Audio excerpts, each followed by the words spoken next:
Hey everybody, this is the Sports Inquirer, and we're here with Sally Polhamus from Georgia State Volleyball. Sally, just watching the matches that you had against Appalachian State and Coastal, they're so close and so competitive. You dropped both those matches 3-2. But what can you take from these contests that you mentioned earlier in the year? You're starting to lose close matches, but you want to turn the tide and start winning them. What can you do to make those results happen? So a lot of good things. I mean, it's crushing us to be this close and not win. And, we have a great team morale and hungry to keep tidying up those small little errors. So for us this weekend, the positives came from, we had some good battles, winning 26-24 in sets. And so finishing those small, getting those small victories there. Probably the biggest thing for us is in both fifth sets, we got behind. There was a good point run in the beginning or middle part of the fifth set. And we've got to do a better job of that, of executing and stopping the side outs, so siding out faster and stopping that other team. So we got stuck in one rotation on Friday and one rotation on Saturday that really just separated those teams. And we fought back, but it was too late, too little too late. And so knowing in that fifth set, we've got to find our kills. So in both matches, they limited us to 5 kills in that fifth set. And we really need to be around 8 to 10 kills, even more, for us to control our own destiny in a set. So that is our theme. It's been our theme all season, is find your kills.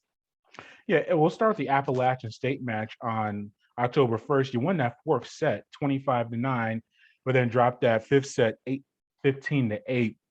Is that similar? Is that just what you're saying? And you did that actually against Coastal as well. You won that fourth set, but then dropped the fifth one. Is that just trying to finish these matches and put yourself in better positions in that way? Absolutely. And, both of those sets, App State had a ton of unforced errors in that fourth set. So that always paints a very different picture of reality. Now, our block calls, that we had a great blocking nights. We spent a ton of time on blocking last week. We had 2 great blocking nights, and that really forced and put pressure on their hitters, especially their outside hitters on both teams. And that fifth set, they were able to get a little bit more confidence, and where we were struggling to find those kills, they were able to get that confidence and take big swings, which weren't necessarily happening in that fourth set. I do like the pressure we're applying on teams from a defensive standpoint, and it's now just getting that serve, pass, and finding those kills inside out. Yeah, in the Coastal Carolina match, Isabelle Percoco and Meisheia Griffin, they combined for 19 blocks in that contest. What about that effort and getting that blocking effort from them, at least in that contest? Absolutely. Coco has moved. We call her Coco. Okay. She's moved from the outside to the right side. So a couple weeks ago, Clara Bednarik had an injury, and it was a day and a half before we left for Monroe. So Coco had to learn really the right side position again. She had played a little bit in preseason. And so over the last week and a half, she's really taken on that role and had done an excellent job figuring out the blocking from the right side of the court. Is a little different than the left side. So really proud of her work and that she's put in. And so now we're looking to build on that and add some offense to it. And then we also saw the debut collegiately of Evoni Lemons.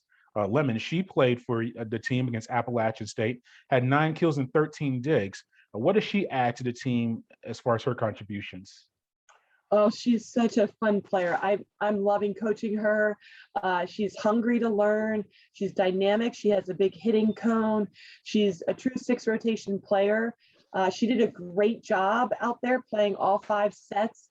And, this is what you want as a coach. You want 3 strong outsides. And that's what we're building. And we're really excited that they're all growing in different ways. And so now we're looking to get around 3 kills per set from them, which I think that we can do.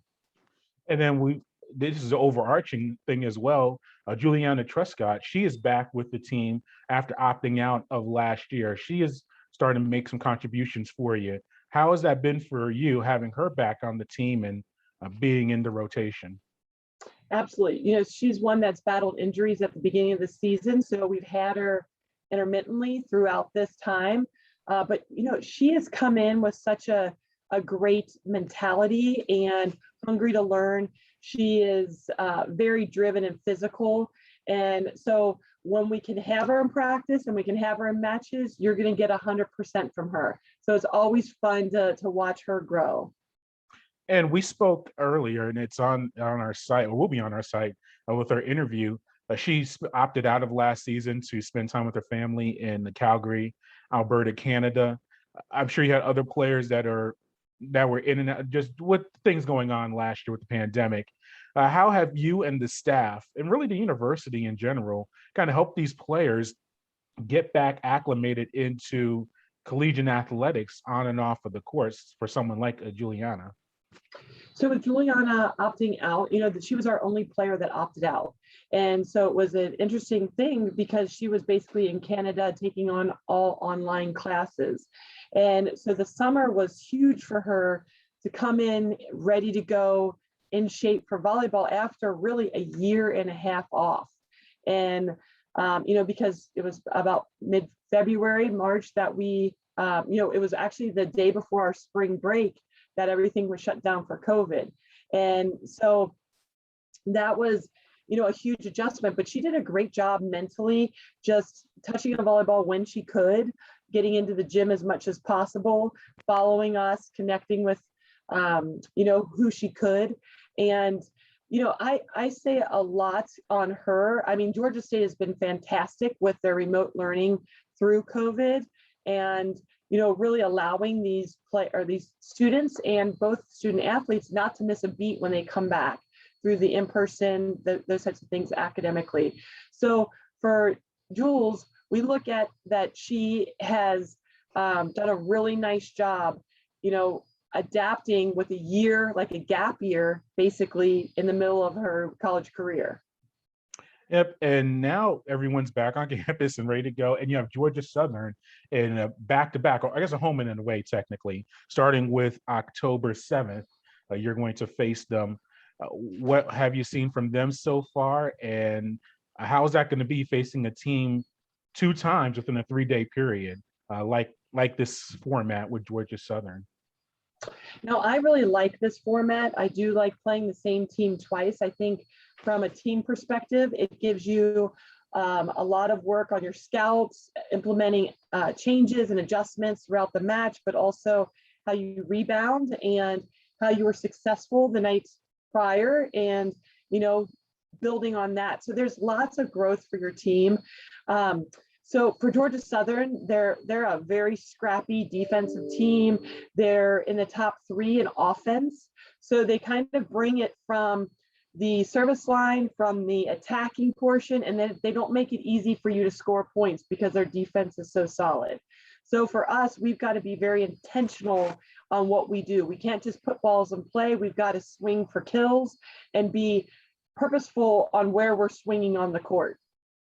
Do you get into the rivalry, into that type of stuff? Do you let the players acknowledge it? The state, not Southern, all that stuff we see online, and I'm sure with all the other sports, and I'm sure you cross paths as far as recruiting and everything like that. Or do you want the players just to focus on the match like it's any other match and really try to keep their focus, with that approach? Oh, absolutely rivalry. And so we're leading the rivalry, and so it's very exciting. And it's always great to have different pieces of motivation with teams. And we look at Upstate and Coastal. Both of those teams brought different sort of motivations, and same thing with Georgia Southern. And to really play them, they're our only team that we play back to back this year. So this is an opportunity for our players to test of where they are, how they can make adjustments, kind of like we just talked about. But oh yeah, this is definitely a rivalry game. All right. Well, thank you for your time, Sally. We appreciate it, and good luck this weekend. Thank you.